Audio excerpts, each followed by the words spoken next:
Welcome. Insert catchy music. Boom, boom. Good afternoon, humans of the internet. My name is Edgar Antillon. As it says on the screen, this is the Guns for Everyone podcast, or whatever the fuck it is we're calling it these days. This is some season, certain episode, and the other guy. Yes, this is Isaac Chase. How does Nice. Big Brother do their seasons? Because they're like on season 100 or something. Oh, I don't know. I don't watch Big Brother. We could do the same thing. We could be on season 2025. April 2025. Is this our first episode back since I got sick? Yeah. Dang, dude. Yeah, you Have I were lost track of time or what? you were gone for like a month. Well, I got sick in the 3rd or 4th week of February. And I don't think you were fully recovered till mid-March. Yeah, well, I was just on vacation, and when I left on vacation, my voice was probably at like 70%, and then when I got back from vacation, it's pretty much at full strength now. So I can still feel and hear a difference, but I think generally I sound normal. So the biggest problem I'm still having from being sick is every time I cough or sneeze, a huge loogie comes flying out of my mouth. I guess it's that lung butter that the lungs are trying to get rid of from the pneumonia, but it's every single time. It's disgusting. Pneumonia. Yeah. So it was fun time. Anyway, hey Nate, good to see you, man. Hopefully I didn't dox you with your first name, but I won't give the rest of your name. Dox, I will. So we might have Ian Escalantes join us later on today in the episode. He is currently the executive director of RMGO. So again, he might show up, he might not show up. He too is sick, and he said, just depending on how everything goes, it wasn't planned. But I thought, given the nature of the episode, that it might be a good idea if he did join us. We had a conversation earlier today about some of the stuff that I wanted to talk about, just the state of where Colorado's at, and I think it's representative of two-way politics, and maybe even just politics in general nationwide. So it's not just Colorado stuff, but all over the country, maybe even the world. But I did want to talk about that state, but I don't know if you have any topics. I think talking about the new bullshit in the state is probably a good conversation. I think it's the most pressing one right now. I mean, I know a lot of people are talking about it, but I wouldn't open my mouth if I didn't feel like I had something different or to say about it. So I think that's a good topic to get into. And if we do get Ian, we can include him. Otherwise, we can just talk mad shit. Yeah, buddy. Yeah. So real quick, is the YouTube feed working? So it's I don't know. I'm just asking because I pulled it up on my channel and it still says waiting, but I don't know if I'm doing something wrong. So you are always probably. Usually I am doing something wrong. Yeah, it's working. Okay, good. The YouTube feed on my end, it's working. I don't know if yours is working or not. On the YouTube. So the biggest topic when it comes to the legislature and legislative bills is SB 25003, of course, the assault weapons ban. And I don't really care to try to rename it to anything else because functionally that's the direction that this is all heading. So I'm going to call it the assault weapons ban. Nick says yes. Good job, Nick.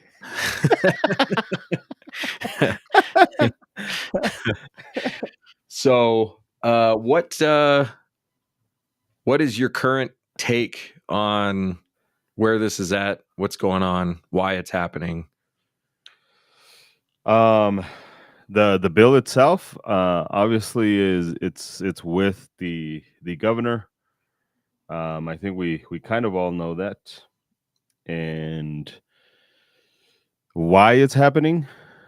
I don't know. I've been thinking about this a lot, and it's easy to point the finger, and I think that's where the 2A community is at right now, is just trying to figure out whose fucking fault it is. And I will say this, and I don't know if it has anything to do with what we're talking about or the question that you asked, but there's a lot of humans who grossly misunderstood um, a video that I made a while back, a few weeks ago, maybe a month ago, I don't know, some time ago. And this was about, and I'm going to pull it up here. The post was why RMGO and We the Second have failed. That was the title. That was the title.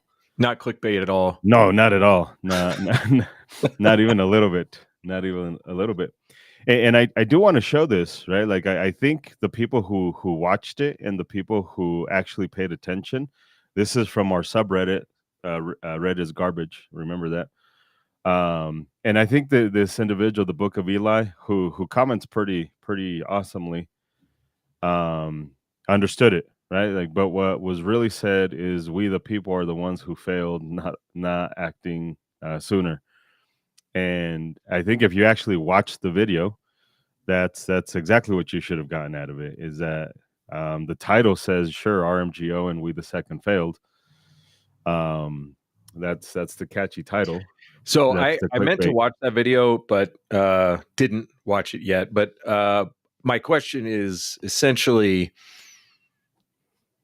or what I think you probably talked about in the video is they didn't get the job done, but they couldn't do it without the people. Yeah, that was the whole premise of that video, is they failed, right? And people watch it and then clickbait, and then it's like, it's your fault. RMGO can't do it. You think Ian all by himself, Dudley all by himself, you think Ava all by herself, you think Leslie Hollywood all by herself is going to do this show. You and I are not a lobbyist organization, but we try to do what we can, more so spread information. And if the humans who own the guns in Colorado are not doing their part, it's fucking pointless, right? This is what I've been saying for a very long time. It's awesome to have influencers, but it absolutely means nothing if only that one influencer is doing the shit. So it's, I think the concept of influencers is fundamentally flawed, because it moves responsibility away from the consumer and it moves it to a personality. It's not, or even a caricature. You could call it a caricature, because the person that Ian projects into the public, or Dudley or Taylor Rhodes or Ava, that's just a persona. It doesn't mean that that's everything that person is, or everything that they can or can't do. It's just what you want, what that person wants you to see. And so you're not even dealing with a real person. Essentially, you're interacting with a persona. And I think it's a net negative.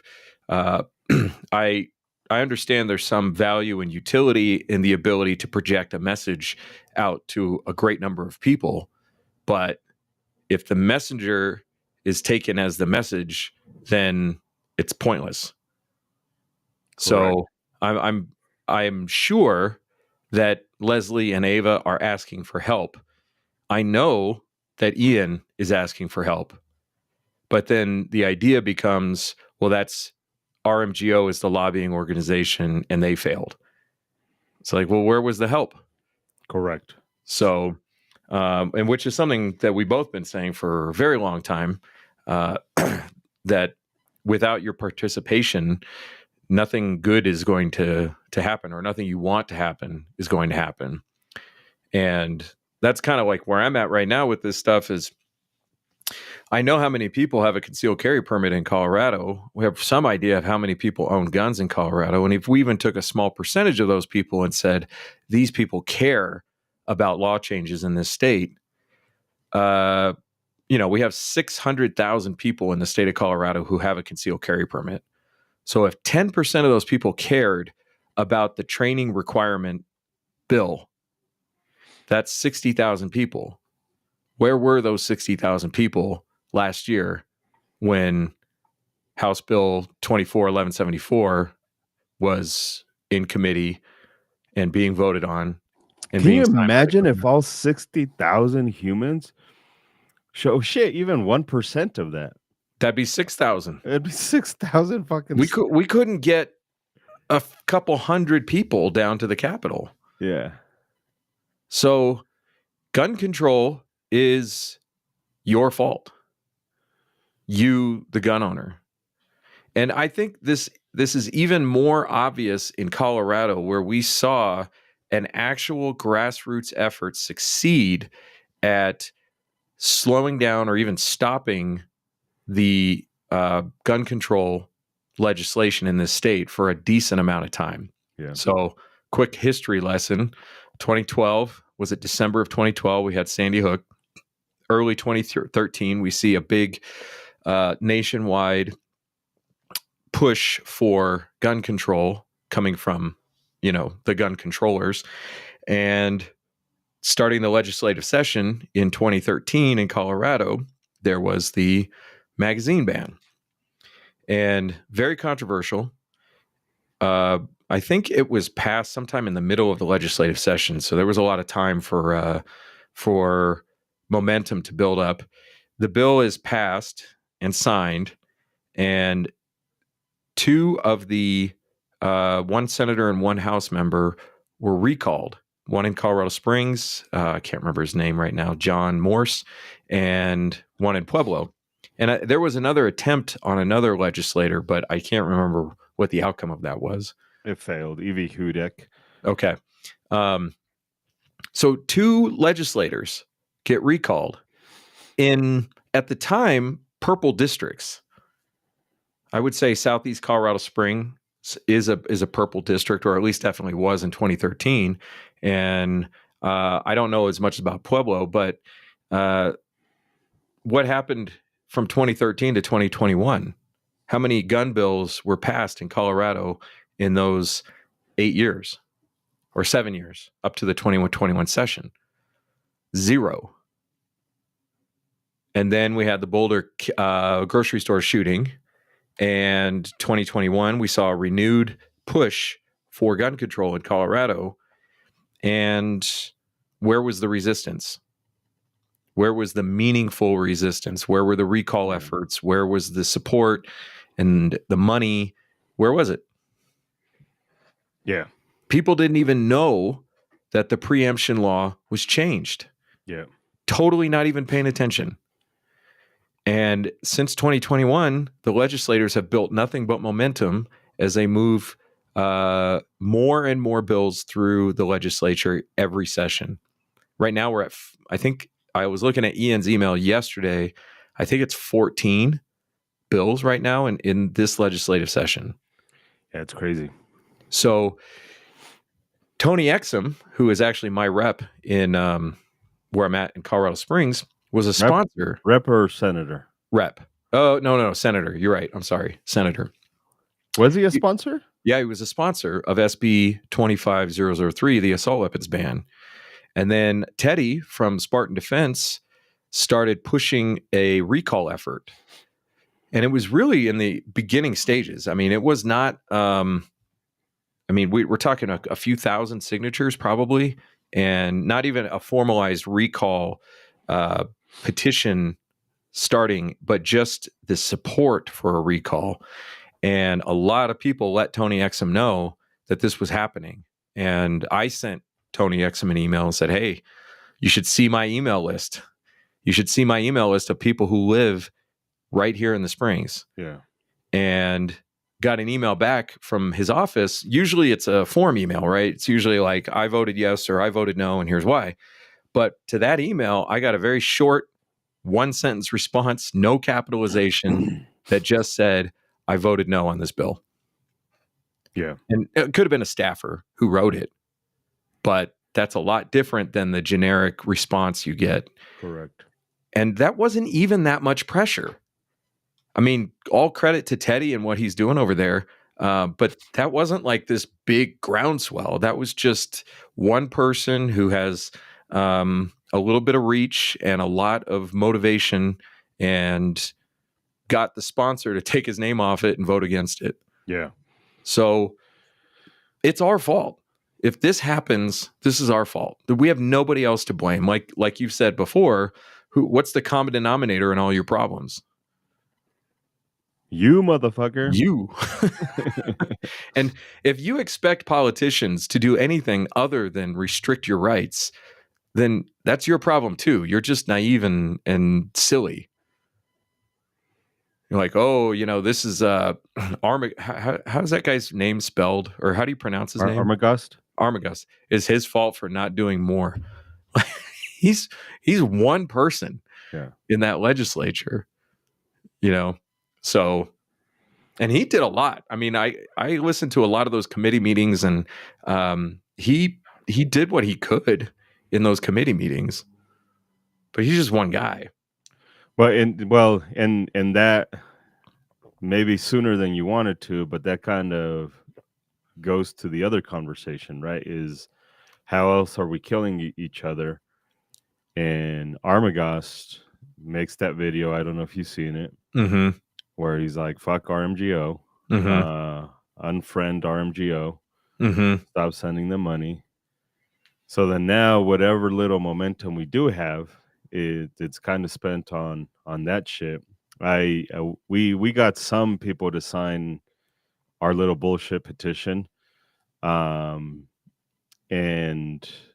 a lot of them were Democrats. A lot of them were. I have one petition that's specifically for Democrats that are against the bill. And I had somebody. I don't know if I should say her name, but I think me just saying her, and she's involved in all this shit. She sends me a kind of snooty message. Oh, you turning into RMGO now? And I was like, what do you mean? And she says, well, they're the ones that deliver petitions. I was like, well, I guess, but this is specifically for Democrats, and I think that kind of has an impact, right? Like, it's your base telling you don't vote for the bill. So I wanted to get a different twist on it. And then what happens? The organization that she works for, what did they do today or yesterday? They send out a huge press release that they're going to start delivering petitions. So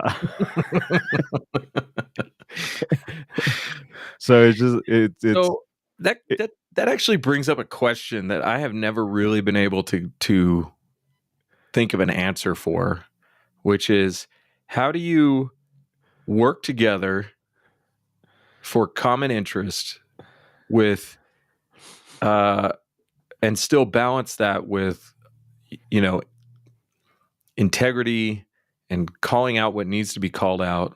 I think this is why this is so difficult, because if you ask 50 different people, you'll probably get 60 different answers. Correct. A private conversation with a disagreement is probably better in most cases in this context than a public one. Yeah. Yeah. I mean, I don't know.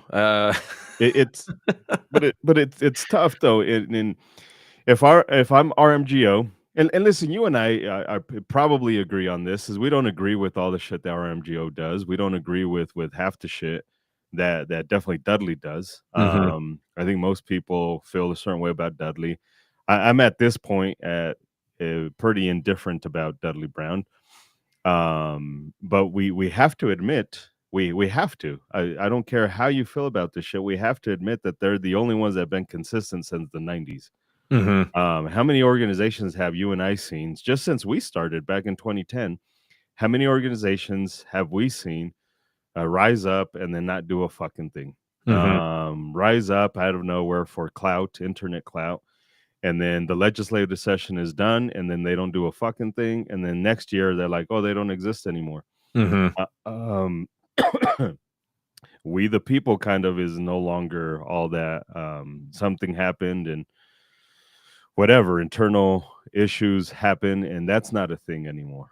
And that's the problem is like we want diversity and because they all have their lane, right? Like imagine if we have an organization that just sues people, that's all they do, and then another organization that primaries the fuck out of Democrats, that'd be awesome, and another group that does the lobbying.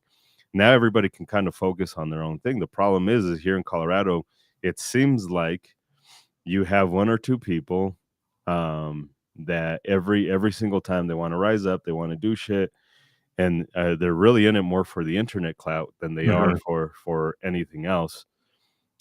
We've been around since 2010, but we're not a lobbying organization. We've held rallies and we've done our share of shit, but we're not a lobbying organization. We're not a political organization. We kind of at times, to a certain degree, feel forced to participate in the politics, but we're a training organization. That's what we are. And by like intentionally apolitical within the classroom, in most cases, correct. You know, because the two topics are obviously fundamentally tied to each other, but the learning process is not helped by a conversation about who your most hated politician is. Correct. You know, if you want to spend 5 minutes in the class talking about how do we stop it, well, that's an easy conversation. You got to get off your ass and actually do something. Correct. Beyond that, we don't really need to talk about it anymore. We just focus on you learning about self-defense. Correct. So that's, I mean, we have a limited time with people in the classroom. If we had them every Saturday for a year, we could spend plenty of time getting more into the nuance and understanding of how the politics works. But that's not what we're there for, and that's not the kind of resources that we have. We have very limited time with each of these people, and they came to talk about learning how to protect themselves. Correct. So yeah, that's the lane, you know, and it's not like it's not like you and I or trainers, instructors in general are incapable of talking about politics. It's just like, how effective can we really be if the fundamental purpose is to train people? Yeah. So yeah, it becomes frustrating. It becomes weird to, well, for one, again, and I text this to Ian. I can read you exactly what the fuck I text him, and we had a conversation about this, which I respect that he actually reached out and like, what the fuck, you little bitch. He didn't really say that.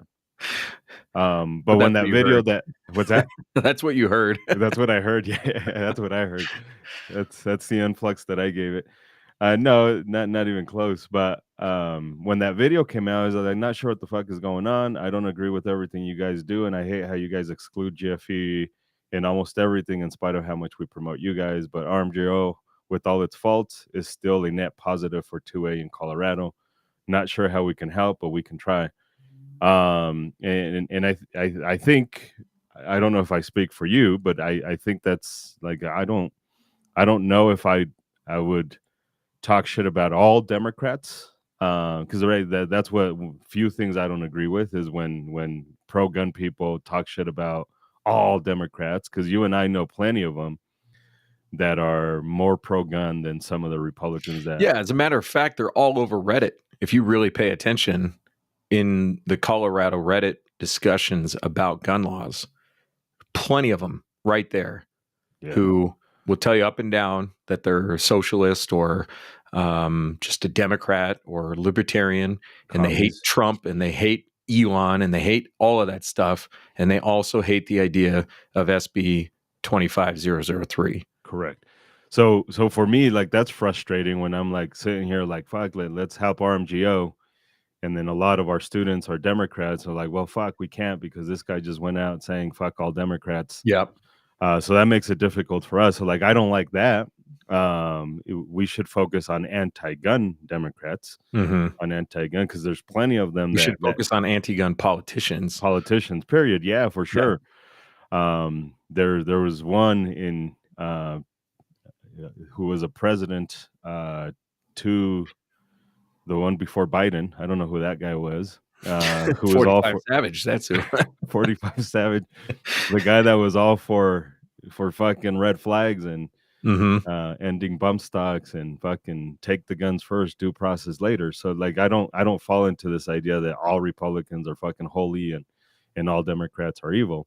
It's you're absolutely right. It's anti 2A politicians, period. So I don't Or like even ignorant. 2A ignorant politicians can be just as dangerous as an anti-gun politician, which I think is more what Trump is just an ignorant. He's ignorant of understanding Second Amendment firearms in general. Correct. So because he's not a gun person. He's not a gun person. He's not a gun person. You know, you give him all this credibility and authority, and you put a complicated issue in front of him like red flag laws, and the easy answer is like, oh, of course we don't want negative outcomes with firearms, and mentally ill people cause negative outcomes with firearms, so let's just take them away. And that's just a completely flawed understanding of that issue.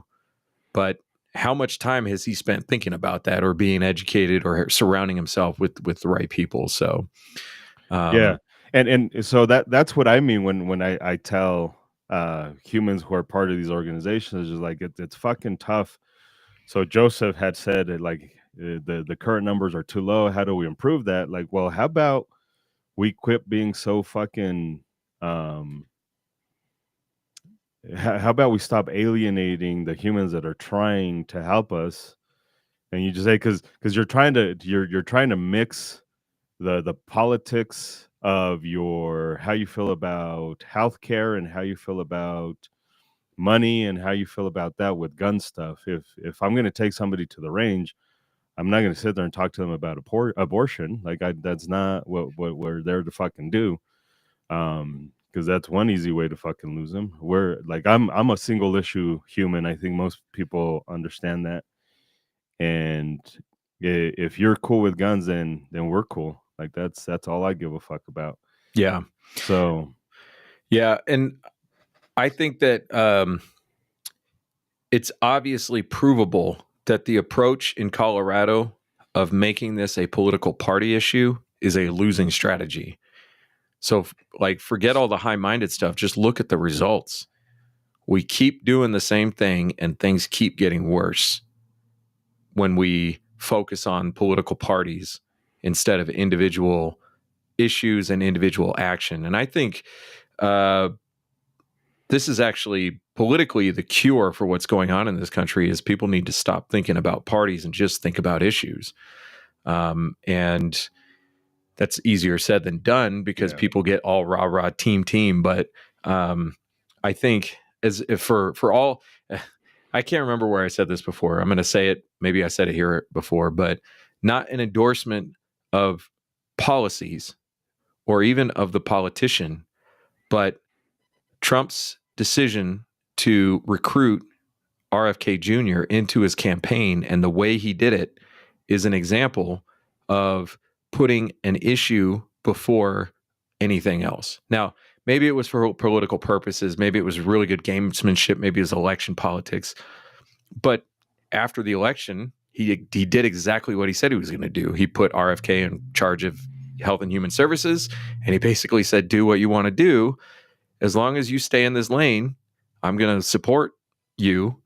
And he got a lifelong Democrat to endorse him in one of the most politically charged elections this country has ever seen. He got one of the biggest names in the Democratic Party, not necessarily RFK, but a Kennedy, to switch sides and quit his own campaign to join him.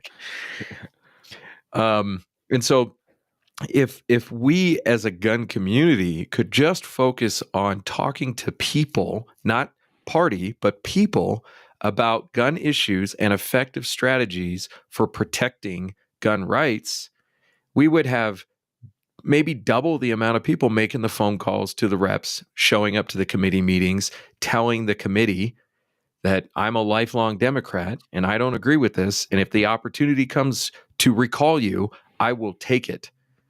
because of this issue. Correct. I mean, that would be a dream come true if you were sitting in that committee meeting, because you know what to expect in those committee meetings, right?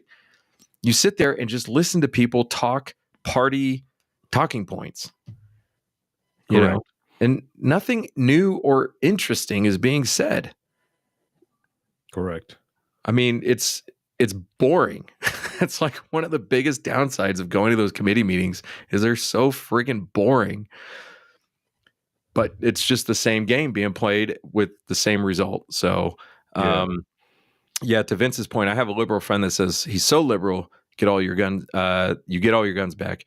And I think generally speaking, people think of gun issues as left and right, and really political issues are more of a circle for both good and bad reasons. So, Yeah. Yeah. So it's been interesting. So I got a few messages about like what the fuck are we doing with today's podcast, and I tell them like it's RMGO versus the world, because that's kind of the talking point right now. Everybody's pissed off at everybody. Yeah, they're fighting the gun legislation and they're fighting gun owners at the same time. Correct. I think one of the weirdest things is, and we got this, and this is like I understand where RMGO is coming from. But we got this last year, and you can go look it up on fucking dumbass Reddit. How some people who hate our existence actually dubbed the training bill the guns for everyone bill, or some shit like that, because they tried to say that we were the reasons why it passed. Now they're trying to say that SB 25003 passed because of RMGO, which I like. I find it hard to believe that RMGO is trying to not get it passed.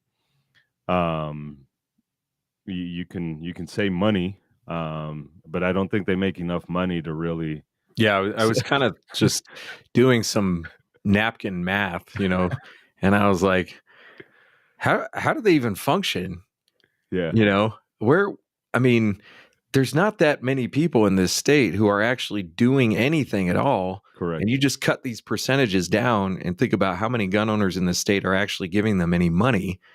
And I'm not saying that they're broke, but this is no Wayne LaPierre here. Like, so there's a reason why Dudley fucking did the national thing and didn't stay in the state. Yeah. It just, so that's it's fucking nuts. Yeah. I don't think RMG, like, this is not an endorsement for RMGO by any means, but this is a reality of it. It's fucking stupid for us to be fighting each other, except the one human being, and you fucking left a message thing because of this human, but I won't even say her name. There's only one where it's just like, that motherfucker can fuck off. Well, mostly I think that issue is just like on a personal level, it's a very difficult person to be around for no redeeming value. So I don't need extra toxic people in my life. So I've learned in my life that you should avoid crazy people. Yeah, she's generally crazy. Speaking. I say that knowing crazy. That one of my absolute best friends in life is completely out of his mind. Yeah. But we've been friends since we were in middle school, pretty much, or he was in middle school. I just started high school. And no matter what, like, that dude's my brother, but generally speaking, and I mean, we've worked together in other places where we had to, we saw firsthand the effects of crazy and the consequences of that. So it's not really a issue. It's not even really a tactic or strategy issue. It's just like, in general, I will work with anybody that is, I believe, in good faith, acting for the benefit of what we're trying to do, even if I don't agree with the way they're doing it, or, like, I recommend RMGO to people all the time. And then every time I open one of their emails, I'm just like, oh my God, not this shit again. So, but they only send one. They only send one. I'm not trying to run. I'm not trying to get a job there and run their organization. If they want some feedback, we'll give them some feedback. We gave Taylor feedback. Yeah, If Ian shows up tonight, we're going to give him feedback. But it's their organization, and correct. run it how you're going to run it.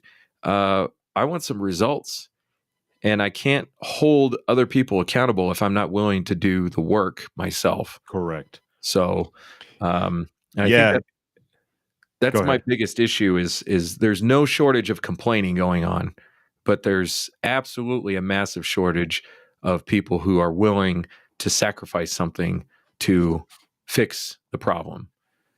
So, because people are like, well, some of us have jobs. Like, yeah, I understand that, but do you care or not? We've said this before. We said this a long time ago. We said this in 2013. We said this in 2012. You can go back, play the fucking tape again. People have said this before, way before us.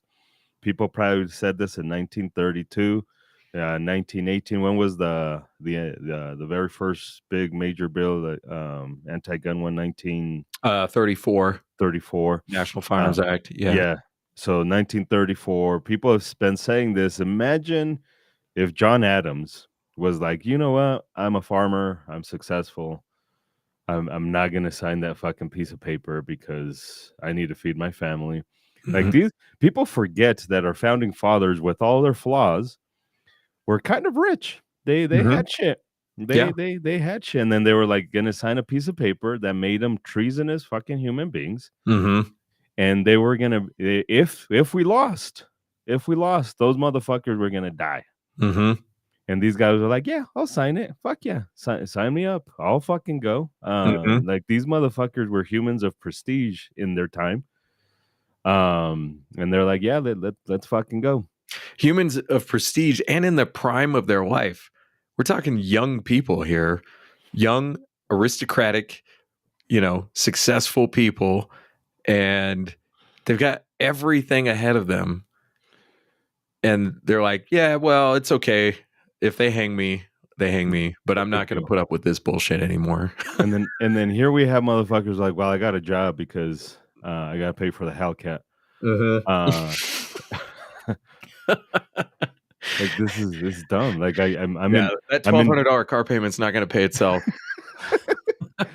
So I'd rather give up my freedom so I can have this Hellcat. Yeah. Like, this is absurd, and I get it. Like, we can't make it to all of them, right? This is part of Well, what I. yeah, and nobody's asking that. But if let's say if we took that conservative number and say 6,000 people who are willing to actually show up, well, what if half of them physically can't do it that day? Well, that still leaves half of them who can. Fucking 3,000 in person 3,000 people, and 3,000 on Zoom. and Can you, that's only asking people. Like, that's the asking people to show up part. What about the contacting your rep part? What about the sending dude, letters? Zoom. What How about many motherfuckers have you seen on at the gym?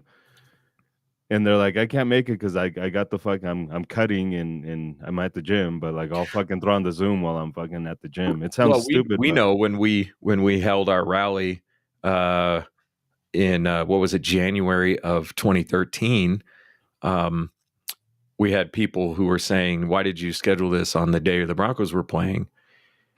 And there was even a rep there who was getting all kinds of credit for showing up, but he dipped early to go watch the game. we're the Broncos. We did it on opening day, so it was during the week. No, No, no, no. This was a Sunday we did a when the rally. Broncos were in the playoffs. Yeah, we did do another rally. Yeah, but the main rally we did was Yeah, it doesn't matter what day you do it because you're always going to get people like, "Why couldn't you correct. do this on a weekend?" Or "Why is this?" The You days the do it on Broncos the play, weekend, the legislators aren't there. You got to do it during the week. and then you do it during the week. I was like, I work. Yeah, Yeah, there's always an excuse. It's yeah, always an excuse. yep. And again, we can't show up to everything. And I know this just sounds like a fucking bitch fest at this point, but like, um, yeah, you can't. We get it. Fuck, RMGO gets paid to show up to the fucking Capitol, and I promise you, they can't make it to every single one, especially when you got 14 fucking bills Mm-hmm. going on at the same time. But Uh, there- that's an issue of momentum. That momentum wouldn't exist if we had done our job in 2021. Yeah. You know, I mean, at some point the problem gets to be too big. I was just browsing through my podcast, looking at the ones I wanted to download based on the title, and there was a Jordan Peterson podcast, and the title was "Is it too late for the UK?" And I thought about it for a second, and you watch the news. I don't live in the UK, I don't really know, but the thought crossed my mind: it might be an unsolvable problem in the UK at this point. They might be headed for a legit revolution or civil war. It might not happen right now, like it might not happen for 10 more years, but they might have hit the point of no return by this point. And I don't even know if that's true. It just crossed my mind that that's a real possibility. So all the chances to solve the problem with the least amount of sacrifice and pain is gone. Yeah. And it feels like the point we're at here in Colorado, where I think we can still do it, but I think we're approaching the point where the legislative session is just overwhelming, and we're not going to be able to stop what's going on. Yeah, because now we got next year. Mm-hmm. So registration's coming. Mm-hmm. So that's going to be down the pipe, right? They started one this year where they're trying to say we're just giving the FFLs the resources so that they can verify whether or not a gun is stolen. Mm-hmm. But if you read the actual bill, like it's inching a little bit closer. So you mix that with the assault weapons ban that happened this year. Mm-hmm. You fucking combine those two, where now they know who's taking classes to buy guns. Yep. And now there's a database that we're not going to call registration, because it's not really registration. It's just for the FFLs to use. Bullshit, motherfucker. Yeah. Now you combine these two, and it's quickly SB 25003 effectively creates a statewide database of the participants of the system with no restraints. Like the concealed carry bills, the concealed carry law, SB 1812 Part 2 still has constraints around the information that the sheriffs are allowed to compile and share. And SB 25003 does not have those constraints. Correct. So that database can be used for things outside of what the legislature approved within the bill, because there's nothing that says that they can't. Correct. So it's definitely going to get worse. So if you guys don't want to be in the same boat next year, you got to start right the fuck now. Like it's right the fuck now. Again, RMGO can't do it all by themselves. Whatever group started this year, that's going to I hate to be so cynical, but they're most likely going to fizzle out next year. Mm-hmm. They're probably not. We've seen it too much. We've seen it too fucking much. You're just calculating odds. It's not, it's not a value statement. It's just odds. Yeah, we haven't seen any other organization come up. Colorado Shooting Sports Association. Nobody even knows they fucking exist. They are pretty large. But this is the same organization that fought us the very first time we were trying to pass the pothead shit. Mm-hmm. We were trying to get potheads to be able to get concealed handgun permits. And when we went on Fox and Friends, who was there saying, nope, you shouldn't do this because... Oh, yeah, I forgot about that. Yeah, it was the Colorado State Shooters Association, the NRA group. They were on the opposite, saying nope, gun people should not. I forgot all about that. That slimy motherfucker.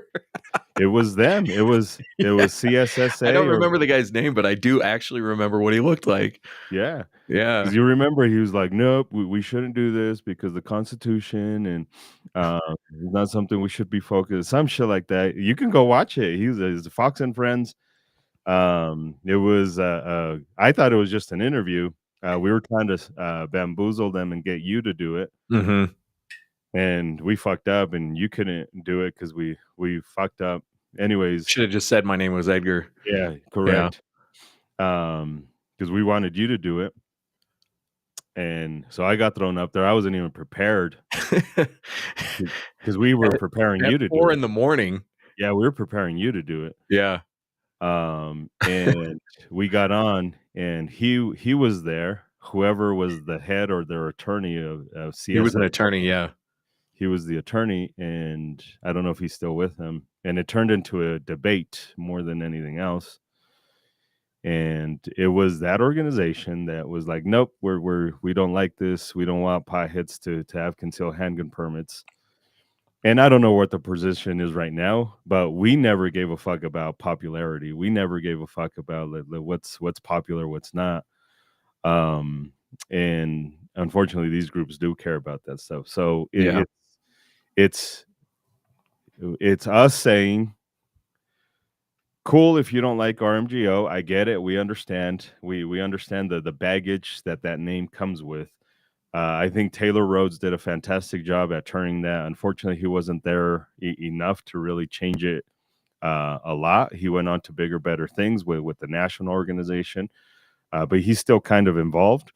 Ian it hasn't been there long enough to really say one way or another. He's a young dude, probably not as experienced as Taylor Rhodes. I don't think he's doing a shitty job. I'll say that. I don't think he's doing RMGO giving them a bad name. Is he Taylor Rhodes? No, but I don't think we need to hold him to that standard. But if you look at any other fucking organization, it's just like, who else do you go to? Armagos was like, fucking drop him and go join somebody else. Like, who? Yeah. Who? Like, fucking point to them. Like, Yeah. like who the fuck do we support? Again, hate them or love them. RMGO is what we have, and I think the best we can do is make them better and not make them worse, or present me another organization that is going to be replacing RMGO. I don't like the NRA. I think they're. I mean, we seen what LaPierre did. It doesn't seem like our NRA is getting any better, but we have to admit NRA has a place in the 2A conversation. Like, what the fuck it is, I have no clue, but they have a place. You can't replace GOA isn't replacing NRA anytime soon. They're not. Like, they're trying and they want to, but they're not. Like, if you look at most laws, it says you have to be an NRA certified instructor to teach not here in Colorado, but most states have that. So like GOA doesn't have that. So they have a role in our 2A society. So, and like, if you're going to support or look to an organization, then do your work to work with or look to an organization. But you don't even have to support these organizations to be effective within your own community. Yeah. And you keep, people are like, well, Ian's doing a shitty job and he should do a better job. Okay, well, do you need him? You don't need him to call your rep. You don't need him to go meet with your rep. People don't realize that there is a process to go sit down and meet with your rep.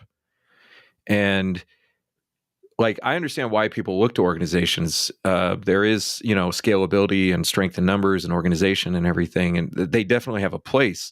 And I'm not saying that we should just abandon them. I'm just saying, if you're talking about organizations, then talk about effective and realistic ways to engage and work with organizations. But you don't need them. If you want to just hate the NRA and hate RMGO and hate these organizations, you better be doing something on your own.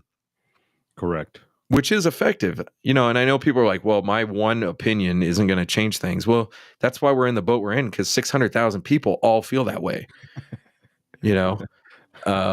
So, I mean, 600,000 people is an enormous voting block in this state of 5 million people.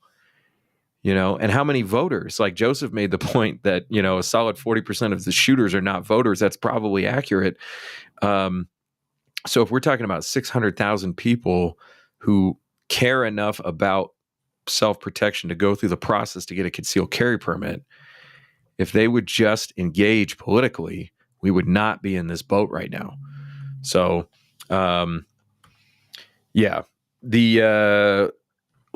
to Joseph's point, do we think some Colorado legislatures pushing gun control are paid by East Coast influencers? We know that's true. That's public record at this point. But that's all politicians get outside money. So I keep hearing about this documentary. I haven't watched it yet, but apparently there's this documentary explaining how money was purposely injected into the state to push gun control in the state and all the shady things that happen. But I don't need a documentary to tell me that. I know when Bloomberg shows up to the committee meetings where that money's coming from. So, what is this here? 3 million voters. 3 million voters. So 600,000 is this what? is a presidential. This wasn't a presidential year, so this isn't what will This is normally show up. This is the high number. This is a high number. Yeah. So even at the high number, 600,000, if my math is not completely off, is 20%. Yeah, that's huge. So, I mean, that's basically in a blue state. I mean, if we look at the presidential, Trump got 43 and Kamala got 54. If that's kind of almost that difference. Yeah. And that's not even like, you don't even have to vote different initially. It's not like we're thinking that Democrats who oppose gun control are all of a sudden going to start voting for Trump. You just need to contact your legislators and let them know what you want. And also let them know, hey, if you take away my rights, I'd be willing to vote for a primary candidate against you. I'd be willing to vote for a recall against you. Even if they're replaced with the same party candidate, it lets the legislature know that this kind of legislation is not well tolerated, no matter what party you're talking about. Oh, I might run. Woo! Yeah, I might run. You're still thinking about it thinking about 2026. 2026. Okay, I might primary somebody who's in my district. Yeah. Oh shit. We'll see how that goes. But it's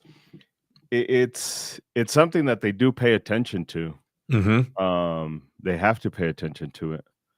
There's a lot of shit that comes with that position, whether they like to admit it or not, and a lot of these people don't want to lose that position. And it's just not just the gun shit, right? The person that I would be running against runs a nonprofit, and all of a sudden she became a legislature. She became a state rep, and I'm not accusing this human of corruption or anything like that, but let's just say her nonprofit all of a sudden starts making millions of dollars when she gets appointed as a state rep, and now she's got a six-figure income as a state rep. Because she was an appointed. She didn't even get voted for. She got appointed. So that's the other thing, right? Is that's why this pressure is important, because I'm sure she doesn't want to go back to being poor. I'm sure she likes that bank account in her nonprofit. Clearly not motivated by money. No, not at all. Not even a little bit. Not even a little bit. It's weird that your nonprofit has zero fucking money, and then you become a state legislature, appointed state legislature. I'm Mexican, so fucking that word's weird. And then all of a sudden you got a couple mil in the bank. Yeah. Fucking weird. Fucking weird. Yeah, who can explain it? So Joseph says many state legislators are hard to actually contact during the session and are ghosts after it. Well, here's what you do. When the controversial bill is at the proposal stage, so it hasn't even gotten to committee yet, you get 50 people together and you show up at their office. And then you let the local news know that your legislature will not meet, or see, I'm not even Mexican, I can't even say it, but your legislator won't meet with you. And you create a story around it. It's not that hard. It's so easy. And yeah, I mean, it's a trick, but that's politics, man. So, so, I mean, there are lots of tactics that are commonly used by so-called grassroots organizations. They're not that complicated, not that hard to do. You just need people who are willing to do it. And that's the issue is, and I think this kind of goes back to something we've talked about before. Is this Nina the attorney? Nina the attorney. Nina, it's good to hear from you. I saw you give some testimony. Did a great job representing the position. This is like people's priorities are driven by their perceived necessities. And as much as we talk about the gun laws being terrible, obviously they're not that bad. Because if they were, people would be more inclined to step up. It's like what you're talking about with the founding fathers and everything. Like their perception of the need was strong enough that they were willing to sacrifice for it. And we talk about how terrible things are, but we must not be that infringed on. And I believe that all these are infringement, and I disagree with him, but I'm just talking generally. If Right. people aren't prioritizing this because they honestly don't believe that they need to, if they really believed that they need to, it's not an issue of motivation. It's an issue of priorities. Well, and this kind of brings up the next point, if there is a next point, but it's something that I mentioned it and I post about it, and obviously as soon as I post about it, they're like, nice try, feds, because it's the internet. Yeah. But how about we stop being law abiding and we're somewhat vocal about it? I get it, that comes with sacrifice because you might get a ticket and you might get arrested. But to your point, obviously these laws are not super bad because you keep following them Mm-hmm. and you keep abiding by them and you keep doing what they tell you to do. So obviously you don't care about these being unconstitutional, because if you truly felt they were unconstitutional, you wouldn't fucking follow them. Mm-hmm. And the more mass disobedience we have, the easier it is to fight them. So what can you do now? Because I get this a lot. Like, how am I supposed to not follow the law? I was like, you can go to Wyoming. Private Mm-hmm. sales of firearms are still super legal. And if you're worried about the law and that iron hammer here in the state of Colorado, the law actually says this doesn't apply to sales outside. I don't know if it limits it to bringing it back, but it does talk about how out of state sales. Well, I'll have to read it again Mm-hmm. because I'm not an attorney and I'm not your attorney. But I'll have to read it again. But that's a way, right? Like there's nothing stopping you from going to go do a private sale out in Wyoming with somebody and then bringing guns back. Again, I'm not telling you what to do. I'm just saying if 600,000 people were like, nah, we're good. How effective was the original quote unquote mag ban? Not very, because I think we all collectively were like, yeah, nah, we're good. Mm-hmm. That law's garbage. And all the gun stores and all everything were like, yeah, that's fucking hot garbage. So there is still a way to fight this, and that's disobedience. Mm-hmm. I get it. We all Well, value life differently, and people being cited and punished creates a plaintiff, creates harm that can be shown to the voting public, saying, "Look, we're putting people in jail who haven't really done anything wrong. How useful and just are these laws when it's your neighbor, it's your coworker being cited and put in jail for something that wasn't even illegal last year? You know, if that's one person, nobody cares. If that's 100 people or 1,000 people, now we have something to talk about. It is a risk. I mean, it's not, I'm not I'm not discounting that you're putting a lot on the line to do that, but take 1,000 people, take 10,000 people, and not only does the law become difficult to enforce, but now you've got ground to stand on to show harm to the, from a legal point of view, to show harm to unintended victims of the law.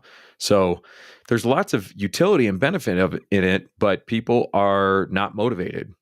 yeah, They don't prioritize it. So the sheriffs testify that they aren't enforcing the mag ban. That brings up another issue, which we've talked about before, which is the idea of like, well, this isn't my problem because I live in a sanctuary city or county. So it was, if I'm remembering correctly, Bill Elder was the sheriff in Colorado Springs in 2013, and he was very vocal that he was not going to enforce the magazine ban. For two reasons. One, he said he didn't agree with it, and two, he said it's impossible for us to enforce. So why would we spend energy trying to enforce something that's impossible for us to enforce? We both know he's not pro freedom because we brought up the issue of weed and guns, and he was absolutely adamantly against that. Correct. But the problem is that when the sheriff changes or shifts or the demographics shift in your county, you're left with nothing. And a sheriff's attitude does not dictate the courts and the way the courts work. You're merely talking about the initial enforcement arm, which is the power to arrest. But if it makes it past that, the DA is going to charge it. Correct. So and by the way, there was plenty of cases in Colorado Springs that were enforced because of the mag ban, and their excuse was like, well, it was an add-on charge. Well, like, yeah, but you still did it. You said you weren't, and you took the opportunity to strengthen your case against a criminal by enforcing something that you said you didn't agree with. And all the sheriffs this go around, I was there when they fucking said it, like, well, we oppose it, but once this passes, then we have a duty to enforce it. So we're going to enforce it. Well, and also the legislature responded to this what do you call it, fantasy of a sanctuary city or county by creating enforcement through the state police. Yeah. And then putting additional pressure on FFLs with licensing. And it's like, well, I live in a sanctuary city or county. It's like, that doesn't actually mean anything. Correct. It's just virtue signaling. Correct. So, but again, people are real happy to just let their sheriff take responsibility for it and say, oh, I don't have to worry because my sheriff, blah, blah, blah, and not do what they should be doing with protecting their own rights. Correct. So, yeah. If you guys are just joining us, if you have questions or anything like that, please do so. And if there's ever a doubt or a question as to why we're not super popular, welcome. Yeah. Welcome to the reality. We've been talking for an hour about how you suck. But see, I think this is what is the best thing about listening to us is we're not going to tell you what you want to hear, and everybody else is going to tell you what the fuck you want to hear. This is the truth. We've been saying this shit. We've been singing this fucking song since we became an organization in 2010, and we weren't as vocal then. And then 2012 came around. We were super fucking vocal. 2013 even more, and we've been singing the same fucking song. It's the citizens that have the power, not any individual organization. If shit happens here in the state, it's because you allowed it to happen. Yeah. Plain and fucking simple. So there's a news story floating around right now about this woman fencer, sword fighter. Okay. Who was slotted to fight this transgender person. And she basically forfeited the match. She refused to compete against this person. And the rules of the organization were clearly outlined. If you refuse to participate or compete against an approved competitor, you are as close to blackballed from the organization as you can get.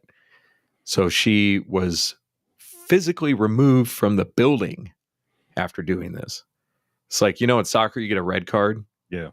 Well, in fencing, apparently you get a black card. And a black card is not you get kicked out of the game. You get kicked out of the building. Racist. Yeah. Black. Yeah, exactly. And not only that, but you're forced to sign an acknowledgement that you broke the rules.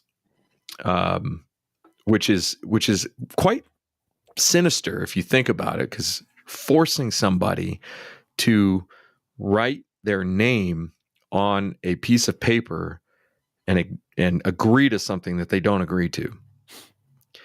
And she talked about this, and she was like, this is not something I wanted to do. In fact, she tried to avoid this situation. She said anytime that she had been seeing that there was transgender athletes signing up for a fencing competition that she was going to participate in, she just decided not to participate. She didn't even sign up.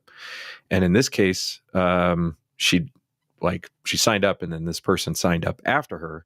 And then she was like, God, I hope I'm not going to have to compete against this person, and ended up having to do it. Yeah. And she said, like, I did not want to do this, but like in her head, this is what was right. And she's like, I have no option. And she was very scared. She said she was shaking and everything. That is the kind of conviction that leads to action, because this person is like trying to actually become a top level person in her sport. You know, she's trying to work her way up to the top levels of competition, and she has just hamstrung herself from achieving that goal. And I'm leaving aside, because this podcast is not about this, I'm leaving aside whether people agree with it or not. I don't really care. Yeah. I'm just talking about somebody. I was just about to say, for all you motherfuckers that are gonna try and come at Isaac, please find out about Isaac before you fucking like you if you try even just a little bit, it's because you don't know, because we can fucking flip that card anytime Isaac wants. So this is just a demonstration of somebody who feels that their conviction is more important than the smaller priority, the smaller goals, you know. And I'm not saying they're small, I'm just saying they're smaller. And this is an extraordinarily complex topic, but when you feel something is right or wrong, if you really feel it's right or wrong, you must act. Yeah. Otherwise, this is just virtue signaling. This is just role playing for you. Fucking pointless. And there's been plenty of examples of that, right? Where it's just like, Barry Sanders, not even that controversial. He just at the fucking peak of his career, he's like, nah, I'm good. No explanation, no anything. Like, I'm just Andrew Luck, a good quarterback. And I was like, nah, I'd rather be with my family. That's more important. This is a dream, and I accomplished it, and I'd rather be doing that. And for gun people, you'd swear guns was like the end all be all online on Reddit. While they're yelling at Ian, while they're yelling at me, while they're yelling at you, while they're yelling at Polis or whatever. And then you're like, hey, just miss one day of work. I get it. It's $100. You're gonna be missing. Like, no, I can't. That's too much. Some people work, you know. Yeah. Yeah. So, you know, and this one of the reasons why I'm so adamant about this is I do spend probably too much time online. I do think that there are good reasons for doing that, and I have, you know, I make up my own excuses in my head why it's a good idea to spend enough time online. But you go watch any of these videos, people talking about this legislation nationally, locally, or whatever, and the comments are just continuously, these people need to be in jail. Like, somebody should sue them. Somebody should do worse to them. You know, like, you'll get veiled messages like Liberty Trees. I mean, we know what that means. And where is the action? Yeah, it reminds me of like when two teenagers are in love, and they're like, oh, I'll do anything for you, my love, and I'll just do anything. And then you get one that's like, hey, can you like not do this, because this bothers me? Like, but that's just who I am. Yeah. Like, You just got done telling me how you fucking are so obsessed with me and that you'll do anything for me. You'll die for me. But I'm Yeah. asking you to change one little thing, and all of a sudden it's like, no, that's just who I am. Yeah. I'm So, supposed to change for you. Like, yeah, that's literally what the fuck we're asking you. yeah. And that's it. I put up Brian's information because there's a lot of people that said that what you say, and they're like, we're suing. And then Brian, for the past almost a year, has been looking for a handful of good plaintiffs to join the lawsuit because he wants to come in with numbers. I don't know if you've seen the last email, but Allison was like, "Hey, Brian, like, what else do you need? Like, we just need more people to fucking sign up to the lawsuit. Mm-hmm. This is going to look weak if we're trying to sue 64 jurisdictions and we only have two fucking plaintiffs. Mm-hmm. Like the state's going to look at us like, what the fuck? Like, you couldn't even muster up 10 motherfuckers to join the lawsuit. Like, Mm-hmm. so like if you're tired of us telling you to quit fucking bitching, get a hold of Brian. There's his fucking info and join the lawsuit. Join the lawsuit. And what we need is for people who, for instance, go to apply for their concealed carry permit and don't follow the new law because of a specific issue, and then be denied. So that means you got to be the person without a permit. Or in some of these other cases with some of these other gun laws, you have to be the person who's affected by the law. You have to let that happen. It might be just a simple protest, like, no, I don't want to go through this process. Mm-hmm. I respectfully decline, or violent, or not violently, but like aggressively decline Mm-hmm. participating in this, and then getting the letter from the sheriff, like, well, you don't want to do the new thing, so. Mm-hmm. So Uh, Allison wants to be a firearms instructor, but she is intentionally not following Arapahoe County's requirements that go above and beyond the law, knowing that that's going to affect her ability to be a firearms instructor. But she's willing to be that person so that we have a plaintiff in Arapahoe County. And I was willing to be that person in Pueblo County. I was also willing to be that person in El Paso County. We just hadn't thought through our strategy by the time I sent in my instructor verification. And so I did tell El Paso County that I wasn't going to listen to them when it came to them requiring a address that wasn't required in the law. And I told them I wasn't going to give it to them, and I wanted them to make a decision based on the information I gave them. They ended up going ahead and approving the verification without the information. So it's kind of like, okay, well, I tried. So you're trying to get denied, and they're like, yeah, okay, cool.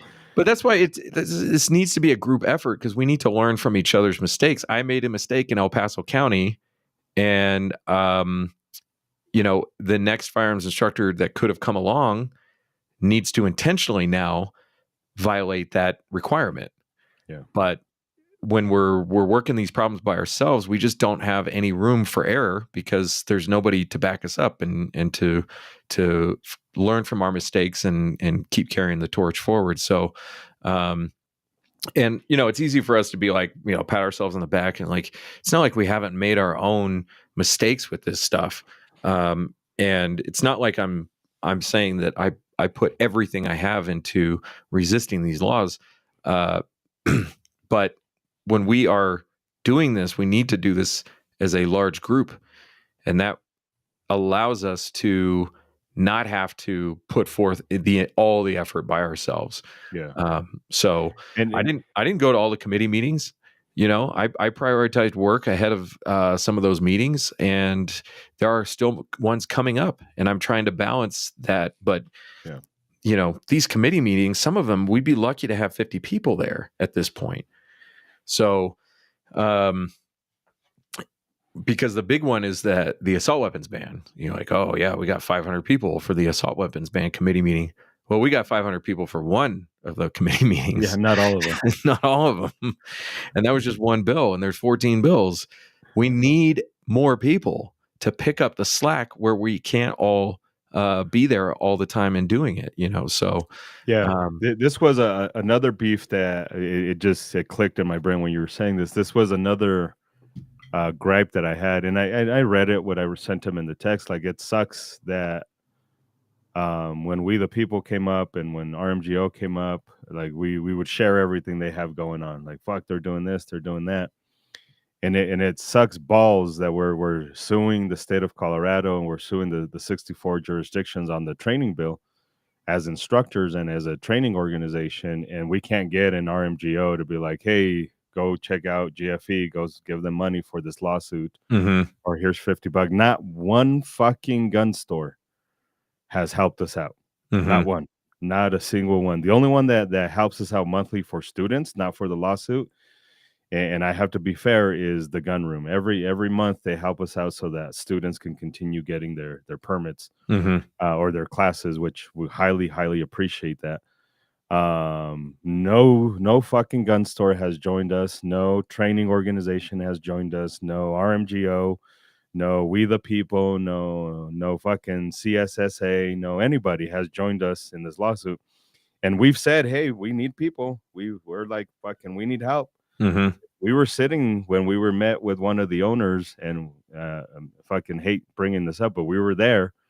And like, we just, okay, do your instructors want to be part of the lawsuit? That's it. That's all we're asking for, is get your instructors to be part of the lawsuit and be like, I protest. Get a hold of Brian.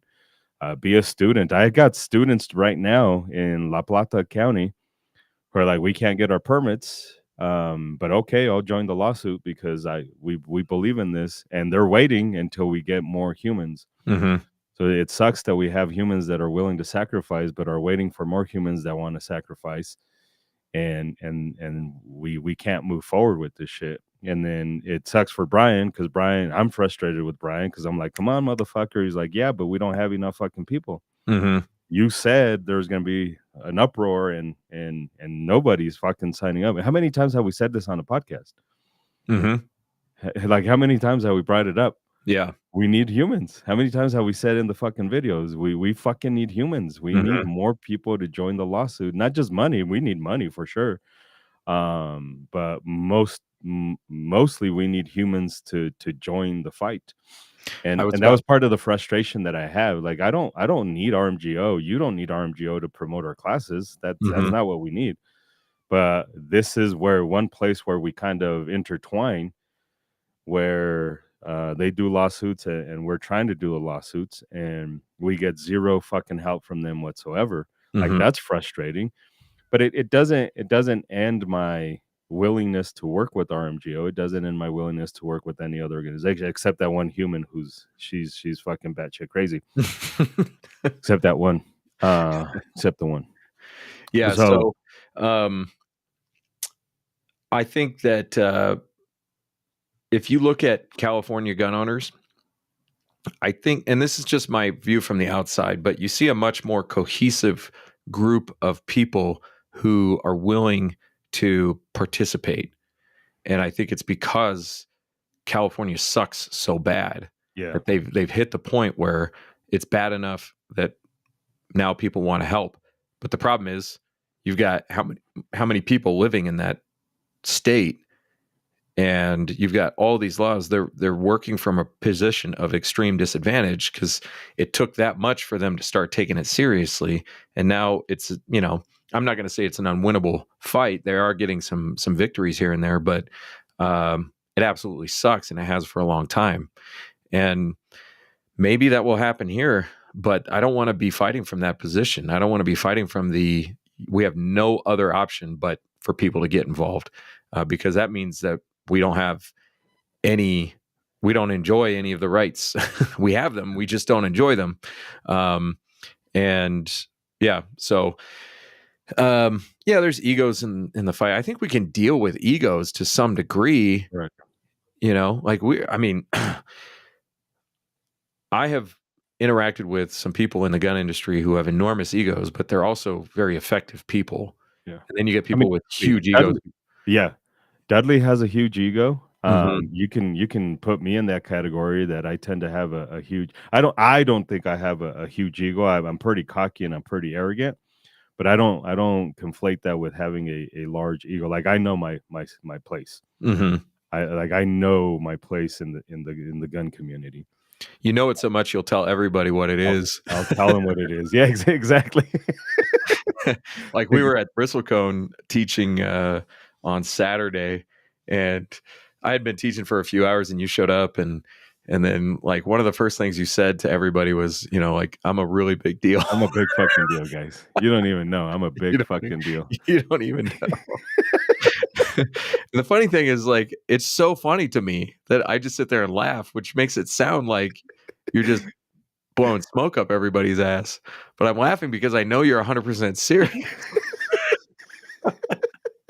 So, and the thing is like sometimes ego is confused with hard work and opinions and things like that. And some of it's useful and some of it's not, but really what matters is results. Can we get results? Can we move the ball forward? And I don't really care about egos if the ball is moving forward. So like I haven't spoken directly to Teddy face to face over at Spartan, but he strikes me as a person who probably does have an ego, but he also has quite a bit of success behind him professionally, politically, like for within the role that he is as a gun dealer in a FFL. I'm sure every bit of his confidence is earned, and that's totally fine. I don't care how big his ego is.